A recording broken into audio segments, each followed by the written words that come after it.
না থাকলেই বা কি, রোদ থাকলেও দাঁড়াতেই হতো।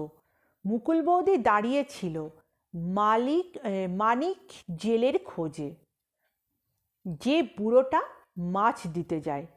আজ 3 দিন তার পাত্তাই নেই, ফলে কারোর পেটেই মাছ যায়নি কদিন। অসুবিধাটা মুকুলেরই বেশি। ছেলেটা সবে ভাত খেতে শিখেছে তো, কিন্তু মাছ না হলে এক দানা ভাতও খেতে চায় না। সেই গরজেই একেবারে রাস্তার ধারে এসে দাঁড়িয়েছে। মানিককে দেখতে পেলে 1 কুনকে চাল আর 2 কুনকে খুদ কবুল করে নিজেদের পুকুরেই নামাবে একবার।